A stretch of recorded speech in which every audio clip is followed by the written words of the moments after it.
종합 주가 지수가 추락하고 수년 10개월 정부가 만에 결국 국제통화기금 IMF의 경제 경제 현생 상태 신화를 뒤로한 채 사실상의 국가 부도를 인정하고. 안녕하세요. 현실주의자입니다. 이제 주말입니다. 한 주 고생 많으셨어요. 이번 주는 참 피로도가 높은 장이었죠. 그러니까 저처럼 안 보면 피로도를 안 느낍니다. 근데 아쉽게도 저는 매일매일 방송을 해야 되기 때문에 좋든 싫든 증시를 봐야 됩니다. 네, 그래서 여러분들하고 똑같은 피로감을 느꼈다. 결국에는 지금 물가 상승을 방관하는 연준에 실망한 증시라는 물음표가 던져지고 있습니다. 이것은 왜냐하면 파월 의장이 나와서 아직 인플레로 볼 수 없다, 인내할 만하다 라고 얘기했다고 합니다. 그래서 뭐 오퍼레이션 트위스트 이런 수단을 쓸 줄 알았는데 그런 거 없이 그냥 말만 하고 들어갔다 라고 해서 증시가 실망했다는 겁니다. 저는 뭐 팔 사람은 지금 파는 게 맞다고 봅니다. 이런 흔들림도 못 버틸 정도면 사실 지금 횡보하다가 그 지지선을 깨고 하락할 수도 있습니다. 충분히 다 가능성을 열어두고 봐야 돼요. 이런 상황에서 지금 불안불안한 사람들은 올라도 못 견디고 하락에도 못 견딥니다.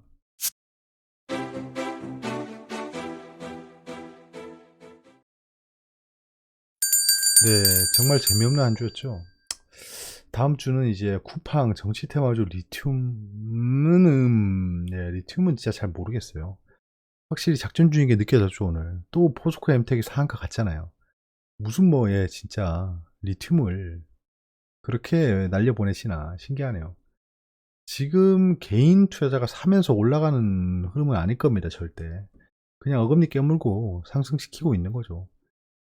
그 작전 세력은 저 꼭대기에서 팔고 나오지 않습니다. 이거는 제가 몇 년간 지속적으로 작전만 들어간 종목들을 분석해 본 결과 그렇습니다. 절대 꼭대기에서 못 팔아요. 걔네도 못 팝니다. 저 부양시켰다가 지지선까지 하락시키고 지지선에서 반등하는 척 할 때 다 팔아 넘기는 이런 걸 말해도 되나? 예, 모두가 생각이 다를 겁니다. 근데 저는 결론을 그렇게 내렸어요. 꼭지점에서 못 팝니다. 그리고 꼭지점에서 개인 투자자가 그렇게 많이 몰려오지도 않아요. 근데 여러분 좋고 싫고 의사표현을 좀 해주셔야 하는데 제가 항상 번거로우실까봐 여러분 좋아요 구독하기 부탁드릴게요 이런 말 안 하는데 아예 안 누르시는 것 같아요. 보면 이거는 그냥 여러분들이 제가 말씀드리는 게 뭐 전달되고 있는지 그런 걸 모르겠습니다. 댓글은 보고 있지만 국채금리 이슈가 지속되고 있습니다. 지금 국채금리 불안정에 연준이 오퍼레이션 트위스트 카드를 만지작거린다라는 헛소리를 했습니다. 만지작거리지도 않았던데요. 왜 이런 기사가 나왔는지 모르겠어요. 오퍼레이션 트위스트는 제가 언급하지 않았습니다. 그래서 웬만하면 안 쓸 것 같은데 라는 생각이 들어서 언급도 안 했어요. 이게 3일 전에 나온 뉴스입니다. 자, 오퍼레이션 트위스트가 뭐냐면 단기 채권을 팔고 장기 채권을 매입한다라고 합니다.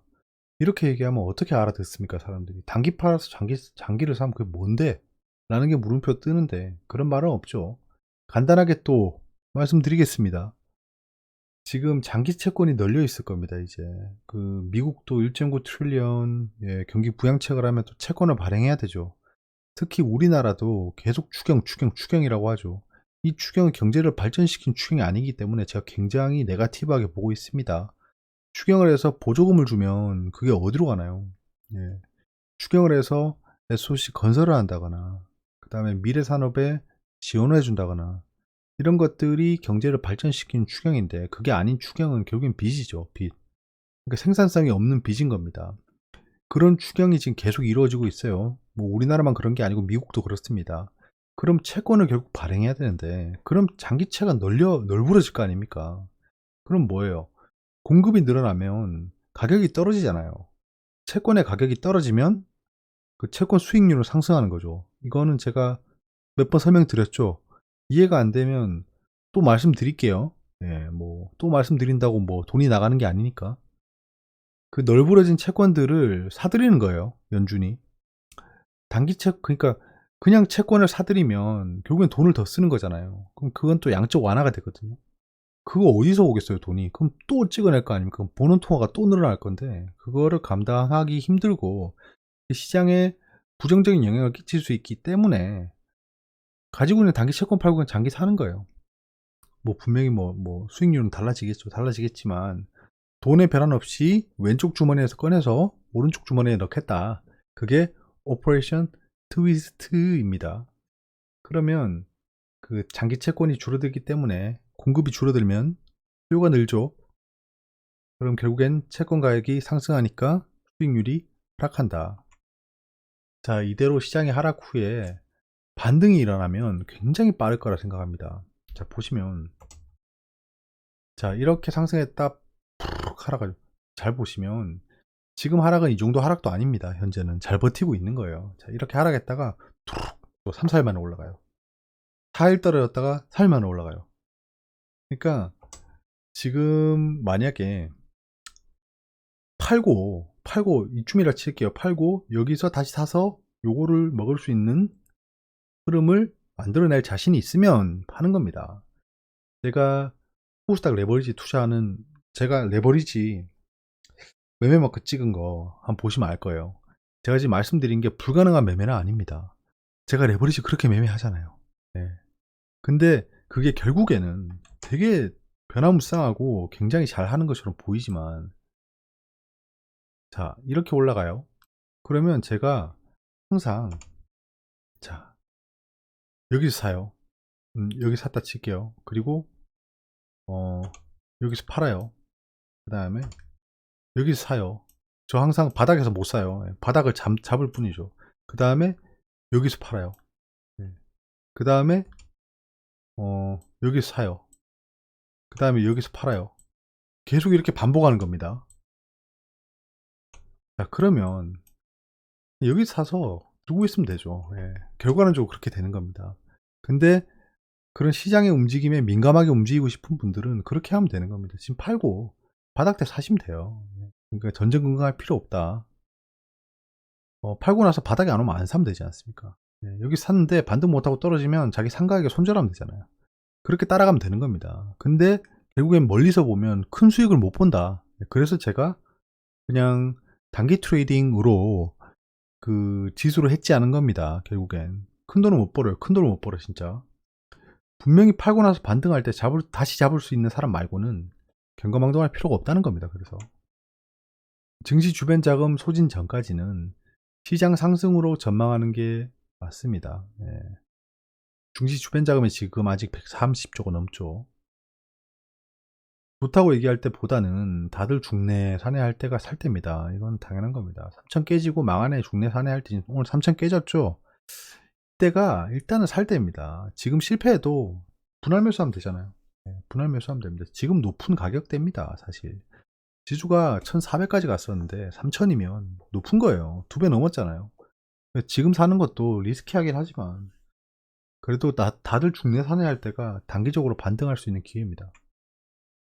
제가 코로나 하락 때 진짜 제대로 느꼈습니다. 진짜 이거는 뼛속 사무치게 제대로 느낀 거고 나중에 또 리먼 브로더스 영상처럼 코로나 사태에 대한 영상을 찍을 건데 그때 온갖 개소리가 있었습니다. 진짜 개소리라고 강하게 말하는 이유가 있어요. 근데 증시가 천을 깨고 영원히 회복 못하는 장이 온다. 이거는 그냥 일반 댓글러들이 그냥 뭐 심심풀이 땅콩을 한 얘기가 아니에요. 그냥 언론에 다 있었던 얘기입니다. 제가 다 발췌해서 박제해 놓을 겁니다. 증시가 천을 깨고 영원히 회복 못한다. 더 이상 주식은 좋은 투자처가 아니다. 그 레이 달리우스 있잖아요. 그 진짜 헛소리 대마왕이죠. 뭐 이 주식이나 금이나 이런 것들의 트렌드가 계속 바뀌는데 이제 주식은 트렌드가 아니고 금이나 다른 재화로 옮겨간다. 뭐 이런 소리 했어요. 그 사람 금 투자했겠죠. 근데 금도 굉장히 많이 올랐습니다. 그 사람이 실패한 투자가 아니에요. 그렇게 분위기를 만든 거죠. 그러니까 지금 또 지나고 보니까 제가 그때 굉장히 많은 비중이 들어갔지만 정말 아쉬운 게 주담대를 풀로 일으키지 못한 겁니다. 사실. 왜냐면 저는 그때 영상 말씀드렸다시피 지수가 1000이 오면 진짜 제 맥시멈으로 주담대를 일으키려고 했어요. 진짜 정말 기다리고 있었습니다. 그때는 우리 사장님한테도 얘기했었어요. 내가 진짜 저 정말 비장하게 얘기했습니다. 영혼이 회복 못할 타격을 입을 수도 있다. 근데 이거는 내가 꼭 해봐야겠다. 한번 나를 믿고 가보겠냐? 라고 진짜 진심으로 얘기했습니다. 그러니까 정말 제가 진지하게 눈을 깜빡깜빡하면서 얘기했는데 사장님께서 뭐라고 얘기했냐면 마음대로 해. 예, 허무했죠. 예. 아무튼 그렇게 기다리고 있었는데 천은커녕 1400에서 반등했죠. 예, 아무튼 제가 그때 느낀 거는 그렇습니다. 예. 다른 개소리는 듣지 마라. 그냥 본인 생각대로 하면 됩니다. 본인 생각대로. 본인 생각대로 투자해서 떨어지면 떨어지는 거예요. 뭐 어떡해요. 자기 판단이 틀린 거지. 틀린 게 아니고 잠깐 미뤄지는 겁니다. 결국엔. 이 주식이라는 금융시장의 투자재는 아직은 유효하더라. 예. 코로나도 이겨내고 올라왔습니다. 정말 대단한 투자처예요. 예, 쿠팡이 오는 11일에 미 뉴욕 증시에 대비한다. 다가오고 있습니다. 11일. 다음 주는 눈치 게임이 시작되겠죠. 정치 테마주 급등 시에 추격을 좀 자제했으면 합니다. 말씀드렸죠, 어제. 오늘 뭐 서현 등등, 덕성 등등, 애니 능률 말고는 뭐 다 떨어졌죠. 애니 능률은 좀 이상해요. 그게 뭐 무슨 윤석열 대장주였다고 갑자기 쫄따구가 대장 행세를 하고 있습니다. 미증시 하락 중입니다. 예, 지금 미증시 하락 중이에요. 국채 금리가 다시 상승하고 있어요. 저렇게. 국채에 대한 매수가 많이 들어가고 있다는 거겠죠. 자, 그러면 미증시가 지금 하락하고 있는데요. 나스닥이 어느새 또 마이너스 1.77까지 갔네. 근데 저기 아시아 MSCI 사우스코리아가 상승 중이죠. 하락하지 않고 있는 겁니다. 오늘 우리나라 증시가 하락했어요. 그래서 월요일은 나쁘지 않을 거다. 얘가 선행하고 있는 거 확인했습니다. 단기 트레이딩 목록은 바뀐 게 없고요. 네. 유틸렉스 저거, 예, 유틸렉스 이거 수익으로 바뀌었죠. 네, 바뀌었습니다. 근데 나쁘진 않아요. 예, 한국 FMB가 줄듯 말듯 하는데 한번 두고 보시죠. 투드리스트는 예, 지금 이렇게 진행 중입니다. 저 내일 출근해야 돼요. 좀 빨리 자야 됩니다. 외신입니다. 월트시 열렸다. 리커버리 호프로 높게 열렸다라는 소리를 하고 있는데 지금 떨어지고 있죠. 예, 떨어지고 있습니다. 예, 파월의 코멘트가 있었다. 예, 글로벌 마켓인데 인내하겠다라고 해서 트레저리 일드, 자 10년 국채 수익률이 1.55%까지 올라가고 30년물은 2.35까지 올라갔다라는 겁니다. 확실히 장기물이 더 수익률이 좋죠. 차이나가 그로우스 타겟, 자 상승 타겟을 낮게 잡았다라는 겁니다. 이거는 기대치보다 낮다라는 얘기를 하고 있어요. 근데 높게 잡았던데 6%라고 했잖아요. 페이롤 그로스, 이제 페이롤 성장인데 이것도 좋게 나왔다라는 거고요. 오일이 상장하고 있다. 야, 오일이 제가 판 가격보다 더 올라갔던데요. 그러면 저는 또 예, 아쉬운 매도를 한 거죠? 절대 아닙니다. 예, 그런 생각하지 않아요. 하락했으면 어떡할 겁니까? 그래서 다 팔지 않았다. 예, 다 팔지 않았다. 좀 지켜보는 거죠. 오펙 플러스가 서프라이즈한 소식을 전달했답니다. 그러면 얘들이 자, 얼라이스, 자, 동맹국 오펙 플러스들이 keep output effectively unchanged. 자, 생산량을 조절하지 않겠다. 그렇군. 자, 내신입니다. 금리 상승 견딜만해 증시 찬물기 얹은 파월이라고 합니다. 참고 기다리겠다라고 합니다. 코스피 3천은 지켰다. 3천이 어느새 예. 꿈의 지수 3천 아니었나요 작년에? 꿈의 지수 3천이었는데 지금 3천이 뭔가 바닥처럼 느껴지는 상황이 왔어요. 신기합니다. 미금리 부담과 중경제 성장에 출렁했다. 전인대에서 6% 이상 했는데 지난해와 다른 모습이다. 뭐 외신을 그대로 번역한 거죠. 지난해 중국 경제 성장률은 2.3%였다. 국민연금 45일째 순매도 배진행위 규정대로 이건 뭐 늘 얘기했던 거니까 넘어가고요. 규정대로 예, 규정 같은 소리. 규정대로 여기서 또 뻘소리를 해야 되나? 규정대로라는 말이 굉장히 좋아 보이는데요. 규칙대로, 규정대로, 법대로라고 하는데 규정 자체가 저거는 정말 올바르고 정의롭다라는 명제가 있어야 됩니다. 근데 저 규정이 똑바로 된 규정인지는 아무도 모르죠. 무슨 말씀인지 알겠죠? 정말 극단적인 예를 들어볼게요. 규정에 사람을 죽여야 된다는 규정이 있어요, 만약에. 그래놓고 사람을 죽였어요. 근데 제가 가서 규정대로 했다. 말이 됩니까, 이게? 그러니까 저런 언어 유희에 넘어갈 필요가 없습니다. 자기들 규정대로 하면 그게 똑바른 겁니까? 정말 좋은 의도로 했던 행동들이 반드시 그 선한 결과로 돌아오지 않습니다. 예, 그게 중요한 게 아니고 국민연금이 국내 주식 대여를 제한적으로 허용하는 방안을 검토 중인 것으로 알려졌습니다. 얘들이 어디 아픈가 봅니다. 이거는 진짜 어디 아픈 것 같아요. 이거는 말도 안 되는 얘기입니다. 이게 무슨 말이냐 하면 그 히스토리를 모르는 분들에게 전달드리면 국민연금이 우리나라 주식을 많이 가지고 있잖아요. 많이 가지고 있는데 얘들이 가지고 있는 거를 떠나서 대차를 해줬다는 겁니다. 그 공매도 세력들한테. 그래서 사람들이 막 왈가왈부한 거지. 아이씨, 니네 우리 돈으로 사놓고 그 스튜어드 코드는 뭐 떠나서 그걸로 지금 공매도 장사를 해? 이것들이 진짜 약간 이렇게 된 겁니다. 그래서 하도 국민들이 뭐라 하니까 국내 주식 대여를 안 한다고 했어요. 공매도에게 빌려주지 않겠다라고 했는데 지금 허용한다잖아요. 누구한테? 뭐 한국증권금융회? 그들이 누군데 대체? 이상한 애들이에요. 쟤들 지금 이상한 삐딱선 타고 있습니다. 국내 증시 버릴 예정인 것 같아요. 진짜. 코인 대박 꿈꾸는 2030 가상화폐 거래 코스피 40% 넘었다. 대단하죠. 회사원 김모씨 32 야, 진짜 상세하다. 예, 가상의 인물임에 틀림없습니다. 보시죠. 지난해 말 주식 투자로 벌어들인 수익의 일부를 찾아 가상화폐 비트코인에 100만원 투자했다. 예, 주식에 넣었던 3천만원을 전부 빼내. 무슨 말이죠? 비트코인에 몰빵한 건 올해 2월. 당시 개당 6천만원대이던 비트코인 가격은 6,583만원까지 치솟은 뒤 5천만원 밑으로 떨어졌다. 이거 완전히 비극 스토리네요. 김 씨는 현재 200만원 가까이 손실이 발생했다. 잠깐만. 2월 6천만원인데 5천만원 밑으로 떨어졌다. 근데 3천만원을 투자했는데 지금 20%가 떨어졌는데 어떻게 200만원이죠? 계산이 이상하다 생각해보니까. 순간적으로 계산해보니까 그러네. 6천만원에 샀던 거 5천만원 밑으로 떨어졌으면 20% 넘게 떨어졌잖아요. 지금 20% 넘게 떨어졌죠. 맞죠? 3천만원을 넣었대요. 3천만원 20%면 600만원인데요. 머리에 물음표가 발생하는데요. 디지털 금이란 얘기에 투자했는데 너무 성급하게 결정한 거 아닌지 후회된다. 완전 소설을 쓰고 앉았네 진짜. 이 대사는. 예. 숫자도 안 맞고 이상하네요. 끝 보이는 저금리 시대에 지금은 돈 모으기보다 빚 갚을 때 지금 빚을 상환하라고 합니다. 자, 31세 박모 씨는 또 소설 시작되겠네요.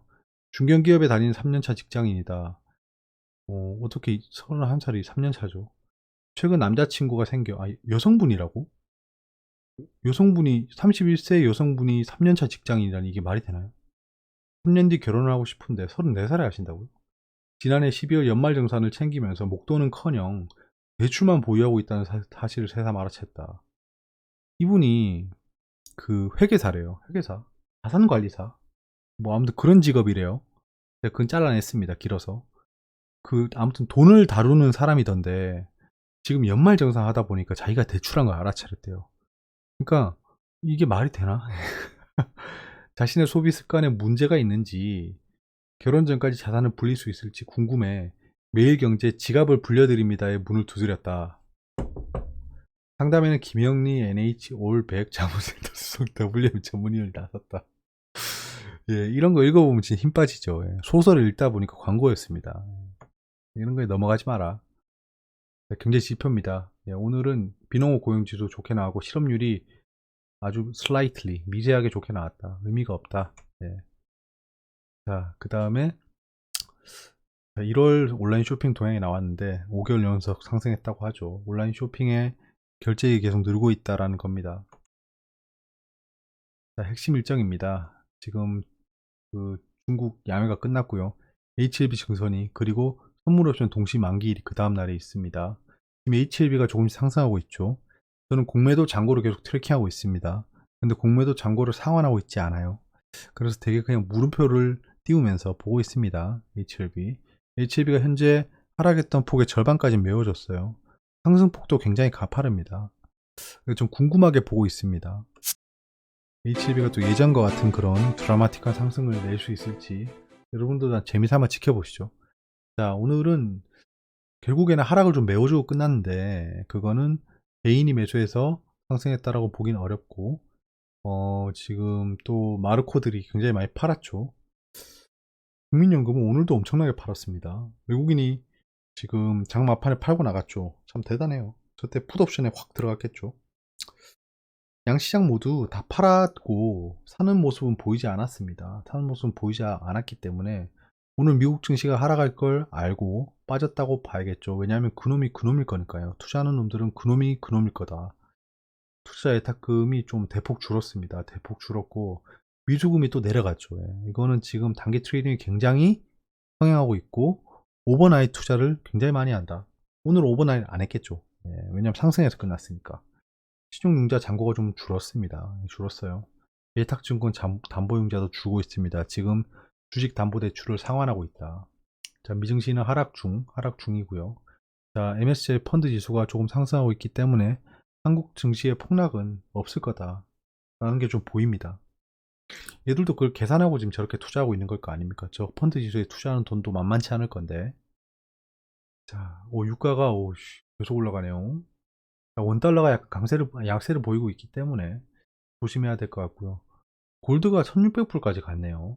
좀 더 지켜보겠습니다. 어려운 부분이 있으면 편하게 질문 주시고요. 한 주 동안 고생 많으셨습니다. 전 또 주말에 일을 해야 돼서 내일 저녁에 뵐 수 있으면 봬요.